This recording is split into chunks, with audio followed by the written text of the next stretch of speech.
Sarah. Hi, how are you? Good, how are you? Good. Hi, JC. Hey, Teresa. Or Teresa, sorry. Can you hear us? Hello, hello, I am here.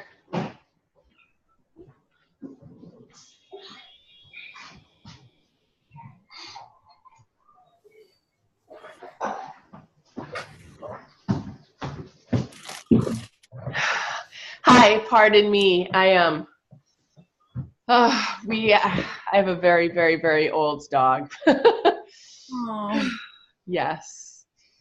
Yeah. It's good to see you back, Teresa. thanks. It's spring break. Spring break. Awesome. Well, today I just thought we would do a Q&A as we've been doing lately. You look very cold, Christy. My house is so cold all the time and it demotivates me. So today I was like, well, then I'm just going to dress warm and not be demotivated. I love it. Oh my gosh, I totally love it. Awesome. So today is just open Q&A. When we start again in April, there's going to be kind of a long break here. We're gone the first 2 weeks of April, or it's spring break for my kid. And when we come back, we're going to be doing 10 a.m. Pacific time on Wednesdays. This is the new group meeting time. Does that work for all of you? It'll be fine. Okay, awesome. And we'll get some more guest speakers coming in and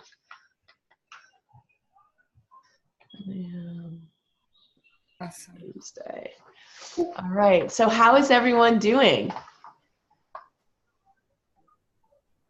Good. Pretty good. Pretty quiet. Yeah. Okay. I can go first if you guys want. Yeah, let's do it. For a change, I can report that I'm doing good. Alyssa knows a bunch of this, but I've just been staying consistent with the what seem now to me basic, simple things, but took me all these months to realize A, that I could stay consistent with them, and B, I think it's when we're in this, like we all are in the thick of it, anything is complicated and complex. And so I feel like I've gotten through this like big breakthrough phase, and I'm onto all the other things that are complex and complicated, but it gives me hope that even these things are at some point gonna seem simpler than they are today. So I'm excited. So my things that I've been staying consistent with are the zinc, probiotic, and the brine. My daughter will not eat fermented vegetables, but I sneak the brine in wherever I can, and really and truly she's craving salad, and she has been for weeks. And I laughed about when was it? I don't know, sometime earlier in the winter we went out. I think I shared this story either on the Facebook group or in one of these sessions, but we went out for pizza, which we very rarely do. We were on vacation, we were skiing, and the pizza was on the table, and I didn't even think to order salad or anything. I just thought like, hey, we're out, we're just going to have pizza. And literally the pizza's on the table, and she said, would somebody just get me a salad? And looking back on it now, like, she was craving salad. I had been at that time, I had already started to put the brine in the dressings and stuff. And now that I'm looking back on it, there has been this pattern over the past couple of months. Like almost every day she'll ask for a salad, sometimes more than once a day. I've started to crave salad again, which when I was younger, I wanted it all the time. And, past couple of years of my health really being challenging, I haven't wanted it at all. And now I'm like more motivated to make it. Just the idea of making a salad. I'm actually making one right now. Look at me. The idea of making a salad has always felt so, I don't know, overwhelming to me. And now I look at it and I'm like, what was I talking about? It takes like 5 minutes. But so I've had these breakthroughs, and it feels amazing. And I'm noticing changes with her, as a result of this. So I'm excited about what this means for us and what it means for this journey of gut health. Like, we obviously have a long way to go, but I feel like this is going to lay that foundation that we need to get to where we're going. Awesome. I'm so thrilled for you. Thank you. And I love how you're like, I don't know why I thought this was so hard. But it's true. Like when it's like a new thing or it's a change we have to make, it is hard. Like we have to decide we're going to just like push through and do it and be consistent until it's like just how we do life. Yeah. And I guess the big thing is, what's that? I'm with you on the salad thing. Because I read a while back, like, you can't pre-cut vegetables and they only have so much before you do that. And so then I found myself not eating vegetables at all. Yes. I'm like, well, I'm either going to cut them and have them or not eat them at all. So let's just cut them and we'll see. If they look bad in 3 days, I'll see how it goes. Yeah, but I'm even like motivated to, you know, when I go grocery shopping, I get home and I just want to get it all in and move on. And so then my greens die. And I've been like actually putting my cilantro and my parsley in a little dish of water. And just these little steps, they seem so little right now, but they were mountains before. They really were. What was the last thing I was just going to say on that? Shoot, I don't know what it was, but it'll come to me. But yeah, so I'm excited. I like how you put it. They're just little steps, but they were mountains before. Yeah. But then once you tackle the mountain, you realize, oh, this is like easy. It's worth it. I'm so happy to hear that. Thank you. Someone else catch me up. We're doing better after I talked to Alyssa yesterday, and I was like, I didn't tell you this, Alyssa, I've had like a real like busy and emotional week. And so I was kind of just like, I don't know, in a little bit of a mood when we were talking. And then like after, and even today, I'm just thinking, it's really not that bad. Like everything, I felt like I was being really dramatic or something. I don't know if I was, but I felt like I was. Because y'all might know, my son has eczema, and there's been some like new flare-ups and weird places, and it's just frustrating me and annoying, and I'm kind of like this week don't want to deal with it. But today I was looking at him, I'm like, he's really not that bad. Like he's doing really well. So it's hard to keep perspective, and that's why I do encourage people to write things down while they're going on.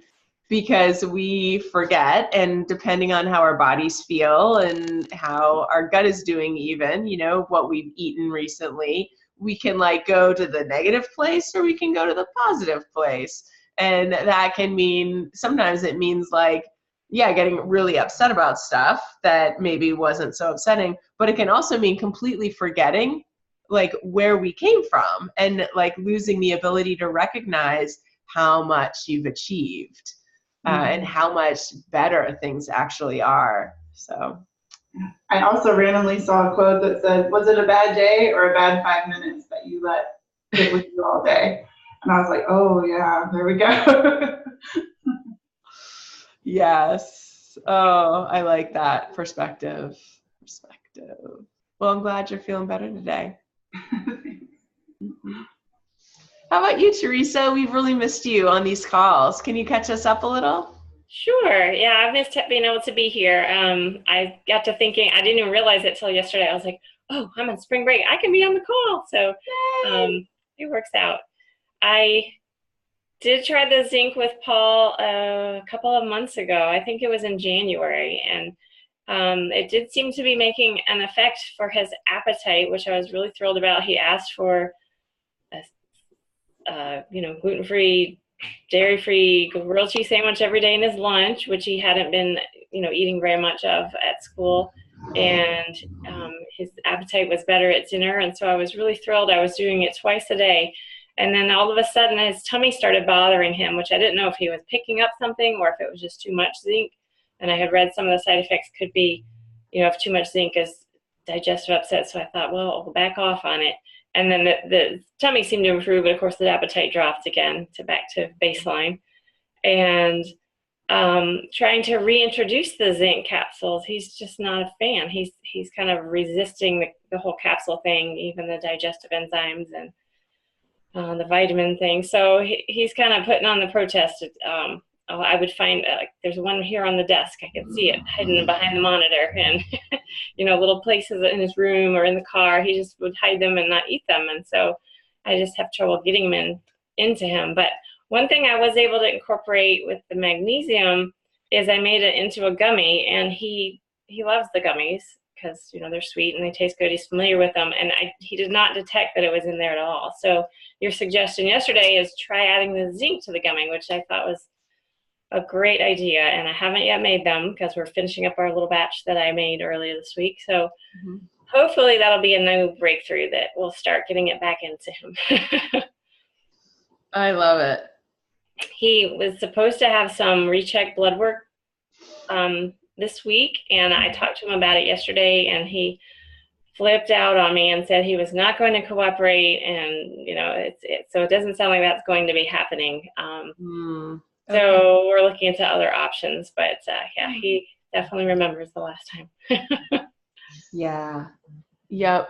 So yeah, just I love that you're being creative about the magnesium and the zinc, and you can see if that shifts his willingness to try these things. Yeah. Fish oil, increasing those awesome fats in a kid's diet can also be really calming. Yeah, he takes a fish oil supplement twice a day. Okay.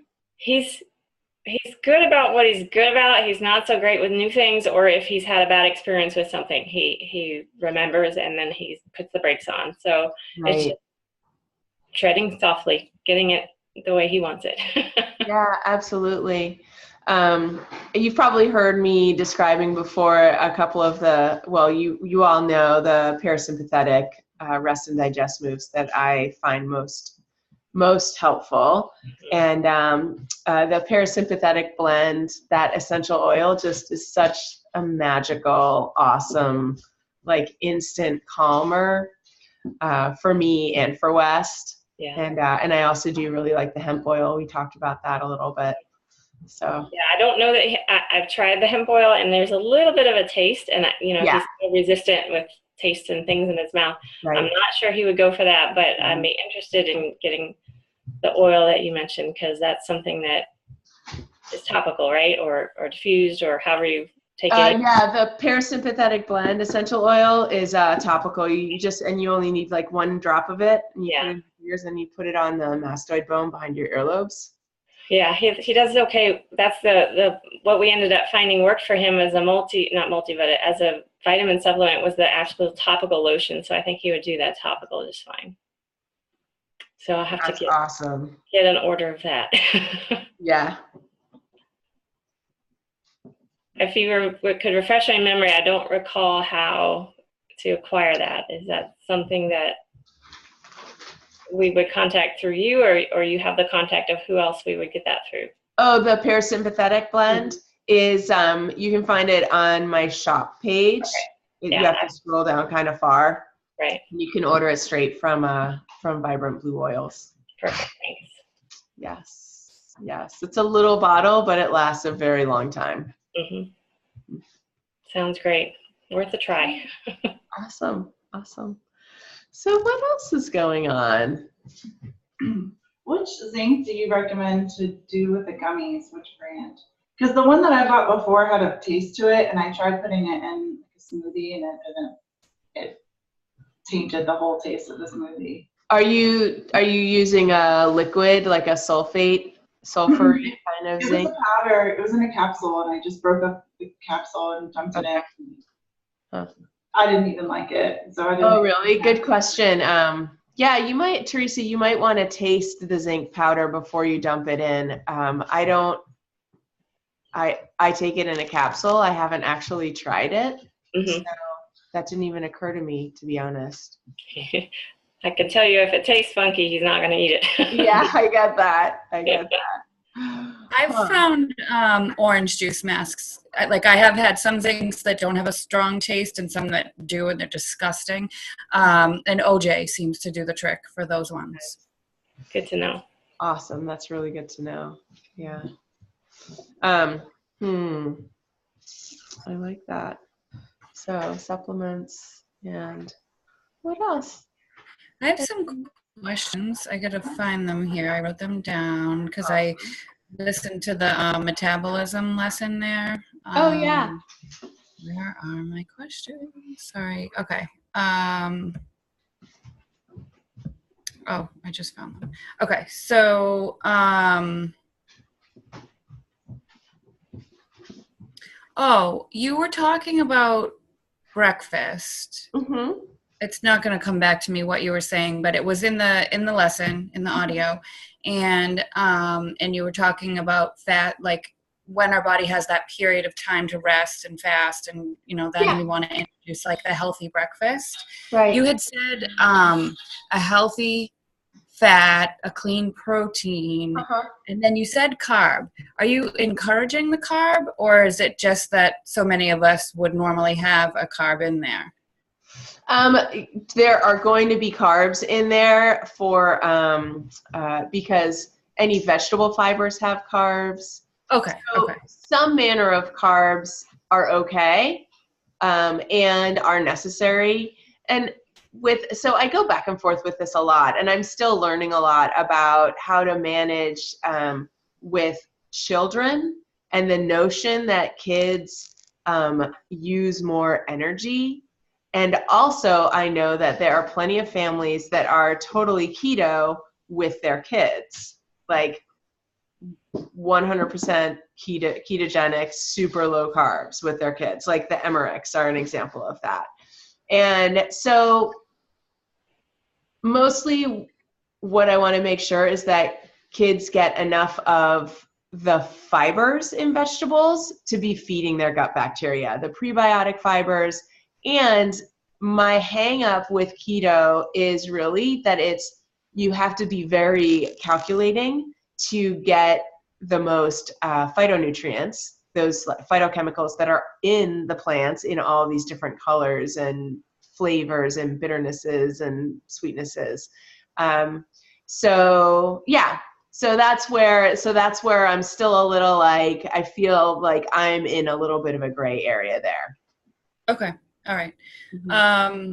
And then another question was, you had mentioned in one of your videos, someone asked you the question, but you referenced in your family your need to limit sugar, and you had said you tried to limit to 25 grams a day. Yes. I know you don't like count other things and measure other things throughout the day, but for the sugars, are you counting like what would be in a carrot and some of the other sweeter things? Yeah, that's a great question. I'm putting out kind of like general estimates. And I used to know how many grams of sugar were in a carrot, and I could actually look it up right there on, I have MyFitnessPal is a great way to track all of these things because it's free and you just like write in the food and how much. And so I have kind of like, I don't know, maybe like 15 calories allocated for just vegetables or 15 grams of sugar. That was my question was, are you calculating the veggies in there? Okay. All right. Yeah, I'm just kind of I'm leaving a big buffer for the vegetables. Okay. And when there is something that really does have sugar in it, I'm paying much more attention. And so like there was an event at the school a while back, and the school found in the freezer from last year some brownies that I had brought in, gluten-free, dairy-free brownies as backups that I didn't know they even still had. And so they gave Wes one of those brownies. And one of those brownies, when I looked it up, and I actually had to call the bakery. So it's gluten-free, it's dairy-free.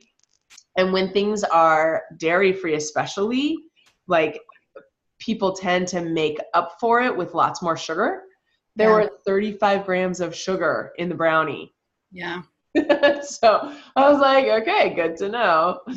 So so that day we blew it out of the water. Yeah. Yeah, I'm just wondering for the times when we do need to limit the sugar, because we were, when Kylie got so picky, and because I realized that we were dealing with the more acute issue was parasites, not candida. I know she has candida in her gut.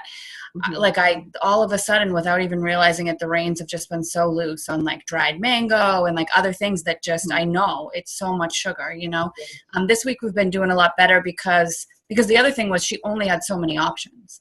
that Right. he was open to, or between our food restrictions. So this week I'd say has been much better because she's not asking for an apple or dried mango all day long. It's like she's open to some other possibilities now, which has been great. Nice. But okay, that's good to know. And then I had another question, and then I'll hand it over to you guys for your questions too. Great question. What are some of the common reasons you know of for like the extreme hangriness on a regular basis? Like I do think a lot of this has to do with her pathogens, but there's something else going on here, because even my friend commented on it the other day in like a jokingly way. She's like, I have never seen another human being get the way Kylie gets when she's hungry, and it just happens so quickly and it happens so often. If I don't keep her fed and keep her, from getting there. And so today, listening to the lesson, like try to lengthen the time in between meals and snacks. I'm like, oh dear God, that sounds so scary for us. Do you think she's getting low blood sugar? Like, is she eating enough sugar or sugary snacks that she's on that up and down, and then so she's really feeling that hypoglycemia? It's a really panicky feeling, and you start to get lightheaded and kind of shaky and like desperate for food. And kids, like, they're just gonna like act it out, where adults might get kind of like cranky and snappy, but they're gonna go get the food that they need to bring their blood sugar back up.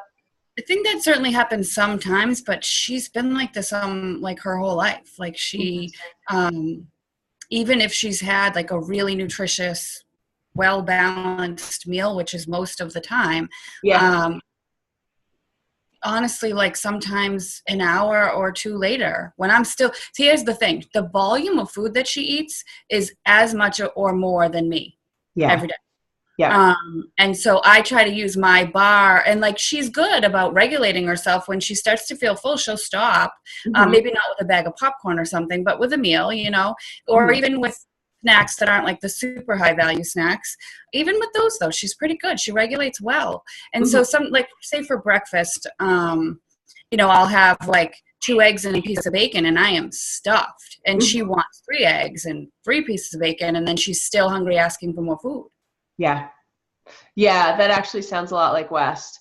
And so I just keep feeding him when he wants more, especially when they're great foods. They're whole, they're filling, they're sustaining. And so one of the things that I'm thinking about is if she has a hard time processing fats in general, then that might make her more prone to that like extreme, like ferocious hunger. And then it sounds like you're feeding her a lot of protein and fats already. Like, what would happen if she got super, super hungry and you gave her like a bulletproof keto bar, or like something that was all like, nuts and a carrot? Or you guys don't do nuts? We do some nuts. So we're so limited on bars because we can't have coconut. But I did find there is a Primal Kitchen bar that doesn't have coconut, that's collagen based. And she got so hungry in the car on a long drive from New Hampshire, and I gave it to her. I didn't even give her the whole thing. I had a couple bites of it, and it filled her up for a while. That is the only bar I know of that she can have. So it's like the treat bar now that she can bring to a birthday party. So it's not, I can't have it as a go-to, or it'll lose its value, But no, I do think if I give her like a decent size, something like that, it does fill her. Yeah. But then I have to think, like, for how long? I'm not sure. I'd have to test that out. How long did that last? I don't know. You can experiment with what kinds of foods you're giving her, with either carbs or protein and oils, proteins and fats, and just see if that makes a difference. And then and also the organic acids test, I think you were interested in doing that, but I hadn't heard back from you. That's something also that can identify a little bit more around how she's processing her fats. Okay. All right. Thank you. Yeah. Yeah. And really, like it's great to know what's going on inside, and you can start now just by experimenting. Like we're going to do a whole day where you can eat whenever you want, and it's going to be these like fattier, proteiny, more foods. Okay. Thanks.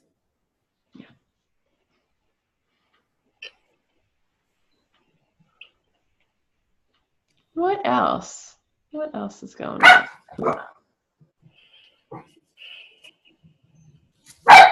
I was trying to help my daughter understand that food, she's a teenager now, affects complexion, and she's not entirely willing to give up her dairy, so I think that's where a lot of her issues come from. But we're trying the dairy alternatives, and I just got some of the Miyoko cheese today, so we're going to try that on pizza next time we make it. Hopefully that'll make a difference. Yeah. Yeah. Well, you can just support her, if she's starting to get acne and isn't liking it, then you get to keep offering what you can offer to support her. Did you describe a little bit about how when her body is like fighting inflammation or doesn't like a certain thing, how it builds up a lot of junk in her bloodstream that has to get filtered by the liver, and her hormones also have to get filtered and recycled by the liver, and so it gets overwhelmed? And it's not like we're going to stop her hormones, but we can stop the foods. I haven't explained it to her that way. I do hear her sometimes say, because the sibling comparison, she'll say, well, I'm not as sensitive as her brother is. So, and I say, well, you are still sensitive. You just don't realize it. You don't manifest it the same way. So, she's got that in her mind. Well, I'm okay. It's okay if I have this. And so, I try to, like I've told you before, I'm waiting for you to catch up. You just froze. I guess everyone hates to be limited, right? Yes. Mm-hmm. Yes, totally. I missed, you froze for a minute at my end. Okay. And I missed right before that sentence. Grace is like, Paul is the one that's like sensitive to foods. I can eat whatever I want. Right. And she says, I'm not as sensitive, so, and I say, well, you are sensitive. You just don't manifest it the same ways. So she's, she feels like since it doesn't bother her like it bothers him, she's okay with it. So I try to explain that, no, you really aren't okay with it. Yeah. And she'll get to discover for herself. Right. And make some choices and kind of see what happens and decide if she's got a big date or a special dance coming up. She's done really good about eating spinach, and recently she's on a celery kick, so she's definitely expanding her palate with variety of things. Fantastic. Yeah. Have you been doing any of like the supplements or the Ninja, the probiotic sneakiness with her at all? Or no, she does get some supplements, but it's the same as I've given her, I don't know, for a while. And she on again, off again will take a probiotic, but it's not a consistent thing with her, which I have to very strictly maintain it for Paul. So she understands a lot of it, and she'll take kombucha. She doesn't do the sauerkraut, but she understands mentally more about it and is less reactionary to it. So I think it's just a matter of time with exposure. She'll get there. Nice. I wonder if supporting her zinc levels could make her could motivate her to be more proactive in like choosing. Maybe so. I hadn't thought about that. I can imagine when you have more than one child, it's like, oh, like you're fine. Like if one kid is fine, when another kid needs attention, it must be like, thank heavens, I'm just gonna let you do your thing because you're great. You're the easy one, right? Yeah, totally.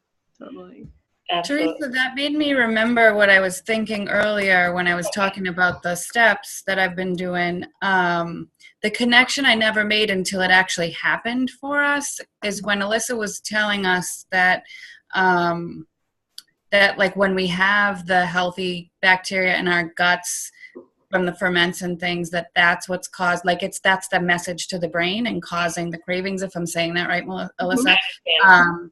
That's what I'm seeing. It's like, it's unreal. Changes the signal. Yeah. Okay. Yeah, and I just like, I mean, I'll be honest, Alyssa, I heard you say it. It didn't resonate. Like it didn't.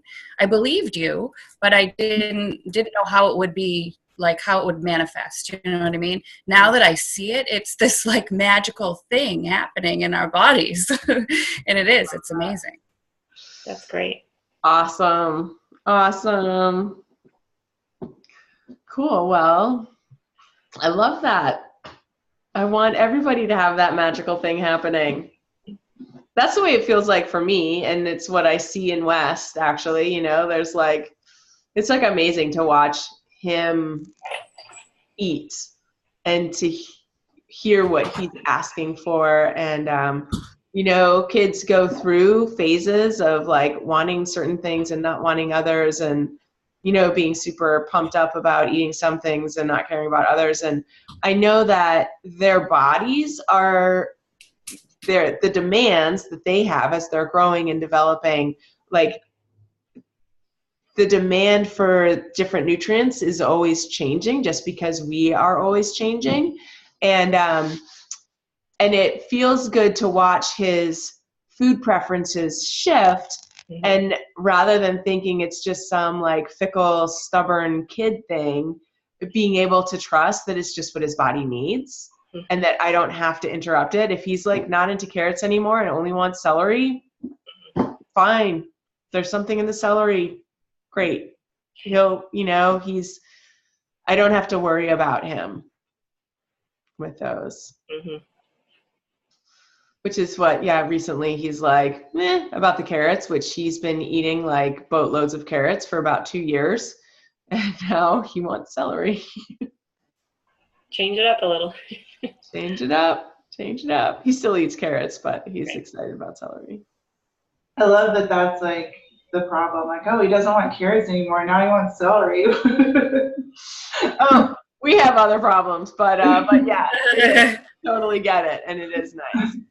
I feel that way too. Like, you know, Mathis is so little, but we've been more social lately and we're getting out. I've gone between this like, oh man, he's going to start wanting the foods the other kids have. How am I going to handle that? But at the same time, he just doesn't ask for anything. He doesn't talk about it. He's not mentioning like, oh, can we have this or that? And he only knows what the cake is because he sees it on TV. He's never actually had cake before. And I really love that, like, when we have been out, he's like interested. Cheese is really the only one that he'll be like, oh, that's cheese, I want some of that. But everything else he doesn't, because recently we were with some friends and there was a cheese and cracker plate and they had cake and stuff like that, but he only wanted the cheese. And I'm like, that's not a terrible problem to have if that's great. That's what he's wanting. That's totally fantastic. It's it makes it easier to be out and about. And he likes your food. Like he feels satisfied and fed, and that's awesome. I always have snacks with me just in case. Like you never know what's gonna be available. So it's true. Yeah. Yes. And how are you all with backup treats like for events and birthdays? I guess Teresa and Christy, this would be more a question for you guys since you're out and about more. I heard you say that paleo bar.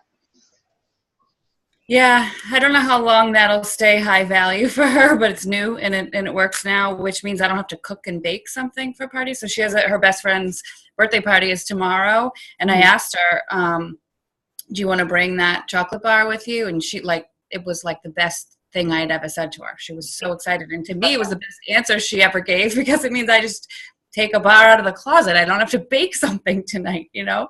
Yeah.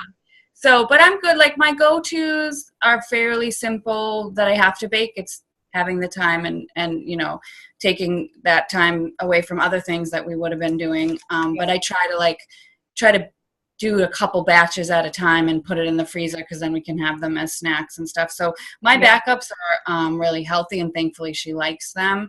Mm-hmm. But I'm going to ride this wave with this bar for as long as I can. Yeah. Why not? Giving you more space is awesome. Yeah. I just found, I don't know if your kids would like them, but I did just find, I can post it, Teresa, and you can see if you like it, but a really simple brownie recipe. I wouldn't call it a brownie if I were you, because if they're used to brownies, it's not going to taste like a brownie. Maybe call it like a chocolate treat or something. I don't know. But it was really, really simple. I made it when we were on vacation. I wouldn't say that it has the value of a cupcake or a brownie or a cake, but if it's just a snack, you think of it as a snack, not a dessert. It was really healthy and we all liked it. Even my husband liked it. Mm-hmm. Yay. That sounds great. Thanks. Yeah. That sounds super great. How is everyone doing with husbands being on board with food? I'm just going to say it straight up because that is often the number one barrier. Husbands are great in many, many, many ways, but they seem to be kind of a stick in the mud as far as healthy eating. Yeah, that's always a challenge with mine. He has his ways. Yeah. And I think he's on board. He finally gets it that for the kids, it's a good idea. And if I want to do it for me, that's fine, but don't change up what he's doing. I'm not his mom, so his mom taught him totally different, and I'm okay with that. Yeah. When he eats at our house, you know, when the meals I prepare, he's on board with it, but I know he totally eats different when he's on his own. Yeah, it's nice that when partners work out of the house, that they can get their fix and eat all of that other food that they want to eat if they're not interested in being in eating this way. That's nice. Although it can be challenging to, keep things consistent at home. The trouble I have is when I'm not there, you know, I'm working or otherwise obligations. And so then he says, I know the food is different, but I don't know how to do the food. So he's kind of at a challenge there. Yeah.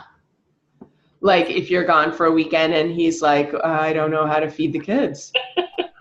Which my daughter will step in, and she's got her little repertoire that she can do. So she's kind of like the support there, but helpful. But it's a challenge because he just wants to go the easy route the way he knows. Right. Yeah. Like we're having sandwiches all weekend. Yeah, I get that. Yeah, this week I was surprised. My husband he's a total partner in the sense of like helping with the cooking, even preparing lunches for school. Because for a long time, he was the stay-at-home, and I'm the one with the crazy job. He is back to working full-time now. Well, maybe not close to full-time, but he's much closer to home. So we still have like a really good partnership going with, I have kind of my sphere of things that I do and he has his, and it's taken us years to get to this place, but because we have to cook every single thing that we feed ourselves, and all three of us have the same diseases and, you know, pathogens that we're treating. So he's totally on board with all of that.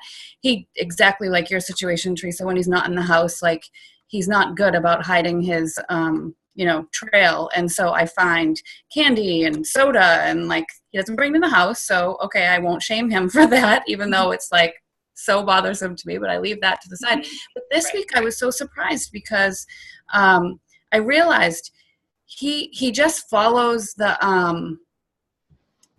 plans and the path that I've put in place. So like all the recipes, they're my recipes. He just has learned how to cook them. And so this week when I had said, because we were making firm commitments this week, I had said this week, it's only 1 week where she's not getting sugars like she used to, and it would just be natural sugars like the dried mango and stuff. But I said, we're not doing that. She's not getting carbs. And I thought he knew what I meant, like rice cereal. And so when she's had these hangry moments, will just like, he wants to, it's uncomfortable obviously when the kids get hangry, right? And so he just will jump in and he wants to fix it, and he'll be offering her these things, and I find myself snapping at him. And then I realized I didn't realize on my own, he had to tell me, but he was like, I don't know what you mean by sugars and carbs. He's like, I'm trying, I'm not trying to like ruin this for you, but I don't know what you mean. And I was like, oh, wow. That was, for me, like, okay, we got to rewind and find some time together, him and me, so I can like explain the why behind a lot of this. A lot of times he doesn't want to know the why. And so I just skip right over it. But, I'm seeing him like wanting to help in a new way now, because I think now he's mastered recipes and cooking, and like that's comfortable to him. And I think he is opening up and ready to like talk more about it now. Wow. That's awesome. Congratulations. Thank you. That's Work in progress. Yeah, absolutely. Absolutely. My husband, he gets Chick-fil-A for lunch. That's his guilty pleasure when he's at work. Yeah. He's like, I got Chick-fil-A today. I'm like, okay, great. Yeah. He has to have that. But he has been good about it at home. I was killing myself for a while. One of our favorite winter foods is a chicken and biscuit recipe, and the soup is just a bunch of vegetables and chicken, and sort of like a chicken noodle, but like lots of herbs and stuff, and then you put biscuits on top and you bake it. And I make the biscuits from scratch, and it's delicious. But this year I was making a paleo biscuit and then a biscuit for my husband too, and it was just like, and then I'd have like an hour of cleaning afterwards because everything's made from scratch, and cutting up all the vegetables for the soup, and it was just kind of hectic. And I would do that with a couple of different things, and I was just trying to like appease him. And then also, if we're eating biscuits and Mathis can't have it, then like that's not cool for him, because he realizes now, like, well, I want to have an alternative for him, and I can make a big batch and he can eat on, we can freeze them and we'll have it for a while. But it was kind of becoming a point of contention for a while, and my husband was finally like, well, let's sit down and look at recipes that don't require anything that Mathis can't have. And I was like, well, I didn't even consider that. I'm just trying to make food that I knew he liked, and then also have an alternative. And so that made a huge difference for us. Wow, that relief in my cooking and stepping out. That's really generous of Justin. We still do a few things, but there's still alternatives. But I'm not like baking every night and doing all these crazy things to try to hide things from Mathis and still have money. Yeah, it was just awesome. But wow, he will not give up the gluten and dairy. That's for sure. And I honestly don't want to completely give it up either. I'll be real, but we definitely significantly, like probably 90% have decreased our intake of all of that. And how does it feel? Does it feel better or? Yeah, I think so. We made a lot of changes all at once, and so I think a lot of that has to do with it. Like we stopped eating out as much, and like I can't even tell you the last time I had a glass of wine, whereas before I used to have a glass every night. So kind of all of that changed at the same time, and so I think it's a combination of everything. Yeah, it's hard to tell. Yeah, but still overall, and I like gluten and dairy-free food. Not really bread so much. I haven't found anything that really replaces like a good French baguette or something. But oh yeah, a French baguette. I don't know. Like I'm so psyched that we have the sliced bread, Happy Camper breads. The hemp bread. I couldn't find that yet, but not where I'm at anyway. I was going to ask you. I was thinking about this yesterday. A doctor had told me.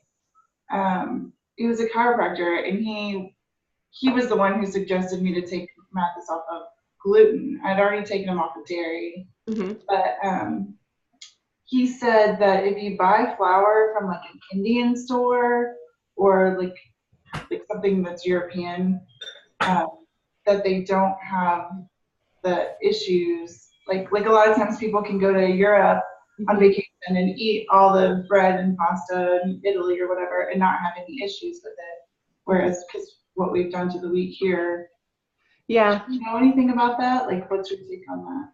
I hear a lot about that, and I think it's partly because of the way the wheat has been bred, and bred is in like Genetics. developed, right? That bred developed, and it's really hard not to have glyphosate in our wheat now because it's so prevalent. I don't know exactly. I do know that there are small farms in Europe that are raising completely different kind of wheat that doesn't trigger people the way our mass produced, mass farmed ones do. I think I want to try to find one just to have something for me and Justin to, you know, when we want to have the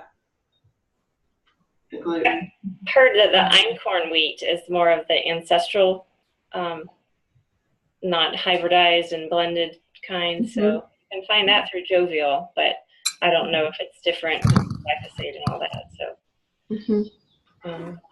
but yeah, we decided to go totally gluten-free just to be eliminate that as a possibility. I've heard some speakers talk about how everyone reacts to gluten at the lining of the intestinal level. The inflammation is there. It's just but then you heal. And so, you know, if you heal and then you have that intestinal perforations and then you heal, everything's good. But if you don't heal, then you lead yourself up towards, you know, leaky gut, autoimmune, and all those things. So we just decided it's not worth it in myself and my son's case. And I'm trying to convince others in the family to go along with that. But for the most part, my daughter's on board. But I think, you know, I don't know that just because you can't feel a problem doesn't mean there's not a problem. It's just how long do you let it go before you find symptoms and such. So that's just my understanding at this point. Yeah, you're right that in the studies that were done, everybody experienced transient gut permeability and inflammation.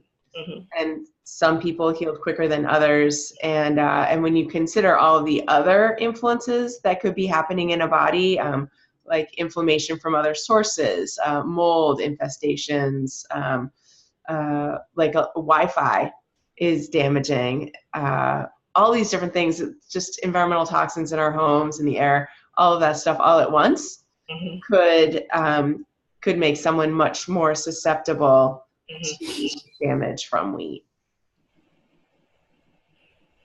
Yeah, and sometimes it's easier to go all or nothing than it is to sometimes do something. Yeah, and it's really nice when a whole household can eliminate a particular food that's causing trouble, because then it's not even a question. There's no conversation about it.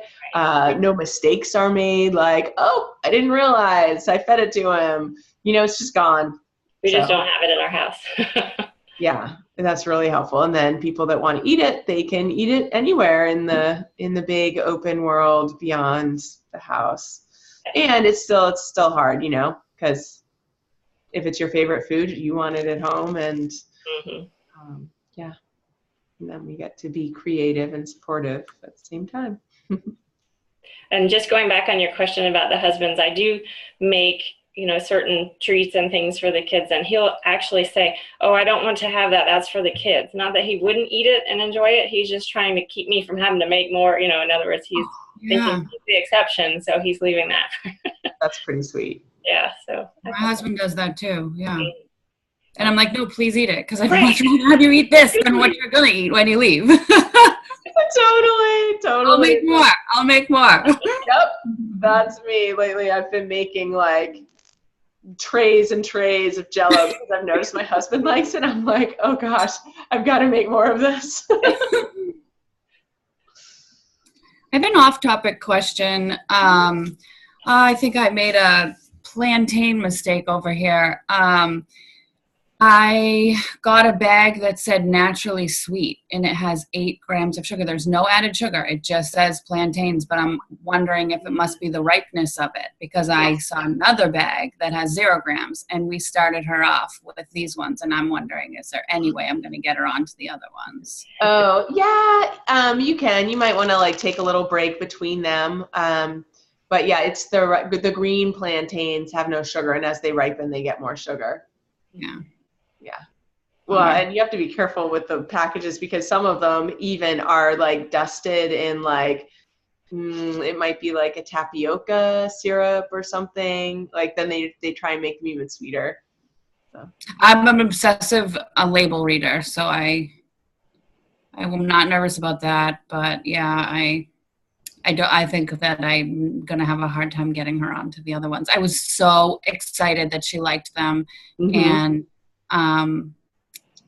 And yeah, I thought we had added another like thing in a packaged thing that I can buy at a store. You know what I mean? Yeah. I did that with dried blueberries like a year or so ago, and I was excited. I'm like, oh great, he loves them. And then I didn't even think to read the package, and it was sugar in it. I was like, what? Who puts sugar in blueberries? So annoying. Yeah. That was kind of like my start of the whole sugar thing, because like reading everything. And I was like, yeah. Oh, I can't believe like organic chicken broth has sugar in it. It's ridiculous. Mm-hmm. Yeah. Smoked salmon has sugar in it. What does? Smoked salmon does too. Oh. Wow. I don't know. You can get most smoked salmon recipes when you're brining a smoked salmon includes a lot of brown sugar and some kind of salts. And we do get a sugar-free variety that we can get nearby, but I feel super, super lucky that we have that option. Yeah. We used to smoke our own fish, but we haven't done that in a long time. But it's nice that you can control it yourself. Yeah. But I never figured out how to make those really great lox, the sliceable. Like I only made the chunky kind. I have one more question. So on St. Patrick's Day, we had corned beef and cabbage, and it's the one time a year that we eat cabbage. And then I was like, wait a minute, she likes cabbage. Why don't I cook cabbage and feed it to her? It's so good. Cabbage is so good for the gut. Yeah. I don't know what I was thinking. So, we will. We'll do that, and she'll eat it, which is awesome. But towards the end of the meal, she wasn't happy with we also only eat corned beef once a year, but this one was different, and I agree with her. It was kind of gross. It was like a little slimy and like really fatty. And she just like, she didn't want to hurt it. My mom cooked the meal and she didn't want to hurt my mother's feelings. So she was like trying to eat it, which is funny because she would never do that with my food. But she ended up taking me out of the room and whispering like, I don't really like it. And so I helped her. I was like, why don't we get some ketchup and see if you want to dip it in the ketchup? So she did that for a little while. But anyways, she got full off of other things like salad. And at the end of the meal, I noticed she was dipping the cabbage. She had eaten a ton of cabbage already, but she was dipping it in the dressing of the salad and then like licking the dressing off and then dipping it in almost like a spoon and just like licking it. And she was full, and she's good about regulating herself. So she didn't keep eating the cabbage, but she wanted so much more of that dressing. And I'm wondering, like, could that be part of that same thing you were saying, Alyssa? Because that's the dressing that I put the ferments in. And she's never done it with any kind of salad dressing before. But she was like, you could tell, like, she wanted to drink it. She actually did drink it. She actually picked up the bowl and just drank it. Yeah. Wes does that sometimes. He will ask for a whole bowl of fermented vegetables of sauerkraut or whatever. I have to be careful sometimes, and it comes and goes in waves. Like last week, he would eat a whole jar. If I opened a jar and put it on the table, he would eat the whole thing. If I didn't like take it away and put it in the fridge. And he also likes to drink the brine. Like if there's a jar out, he will drink the brine out of the jar. So, and it seems to have simmered down a little bit this week. But I understand that. It's just like, it's what they're craving. Yeah. It's good. It's so good for them. Yeah. Good problem to have. It's a great problem to have. And I love that you're like lighting up about cabbage. Cabbage is fantastic. And sauerkraut, Wes will usually come in and eat a ton of just the salted fresh cabbage. It's like, it's perfect. It's sweet. The cabbage itself is really sweet. Yeah. And then when it has the salt on it, it's like so good and it's crunchy and Yeah. We've been buying the like the pre-cut cabbage and shredded carrots and putting it on the salads. She loves it. She loves it. perfect. Yeah. Nice. Yeah. Yeah.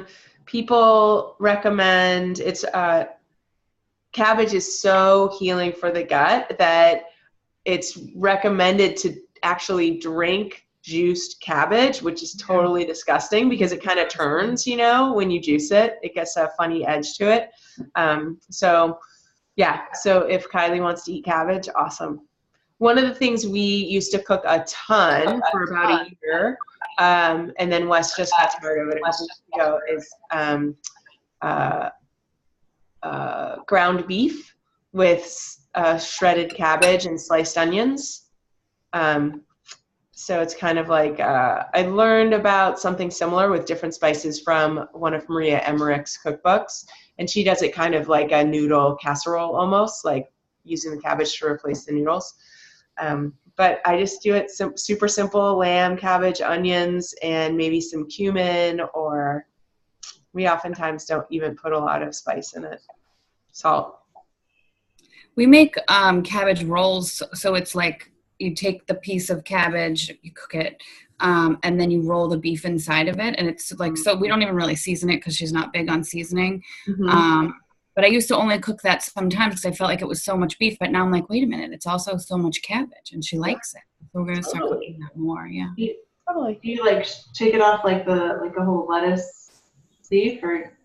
I'll post a recipe. I'll post it. My husband makes that one, and I don't remember how. I think that we boil the cabbage. I think, or do we even? I don't remember. I'll tell you though. I'll post it.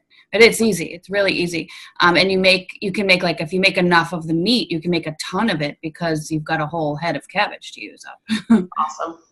Yeah, I need to get more cabbage. My husband won't eat it. He doesn't like it. Like, I love Does coleslaw. it make him gassy? What? Does it make him gassy? I don't know. He doesn't say. He just doesn't really like it. Find out. Maybe. I'll eat it raw. When I do have it, because I'll do like a pulled pork and coleslaw, and Yum. Mathis will eat it, but Justin won't eat it. And then I end up with like a whole cabbage worth of coleslaw that I have to. And Mathis only eats a little bit of it. You know, he just doesn't have a big appetite right now, and Asher doesn't have the teeth to eat it yet.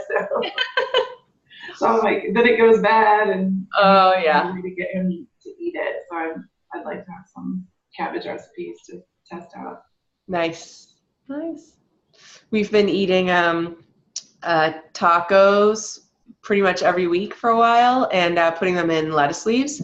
Wes also totally craves lettuce, and so we'll go through a big head of lettuce, just the three of us in one dinner. Wes will actually sit down and eat lettuce also, like Wow. piece after piece after leaf of lettuce. Mathis has started that with spinach leaves. That's that's great. awesome. Like, can I have another one? I'm like, of course you can have another one. Here's a whole plate. We did last night. We usually do lettuce, like big lettuce leaves as the bun for burgers. And last night we did rainbow chard, and she loved it. That's so great. Yeah. Cooked or raw? Raw. That's fantastic. I used to have a rainbow chard growing, and we had a hydroponics garden. Oh, wow. And we would use, that's what I would eat as my taco shell kind of thing. And so my kids would eat it all the time. And then I was at the store. My son said, "Oh, I only eat your chard." You know, he was, but he was interested in it. I was so excited, but then he didn't want to buy it from the store. He's like, "Well, I'm gonna like the one you grow," but I don't have the garden set up anymore. And so it's like, see, he's so limiting. It's so frustrating. But yeah, it was not him eating it. It was him watching me eating it. So just the fact that he voiced interest in it at the store, but they didn't want to buy it from the store was so frustrating. But it's a good option. We'll get there. Super You'll baby. get there. You'll get there. Yeah. Last questions? Anything before we go? It's been an hour. Just good to be back. All right. It is really great to have you back. So just to confirm with everybody, 10 a.m. on Wednesdays moving forward. And we're going to be starting, I think, the third Wednesday in April. And have good spring weeks until then. I hope it gets warmer in Massachusetts. Or is it just your house? It's my house. I mean, it's cold outside, but it's colder inside. Oh, no. Well, I hope you can get out and get warm. Find the sun. Yeah. All right. I'll see everyone in a few weeks. And stay in touch. Bye. Enjoy spring break. Yeah.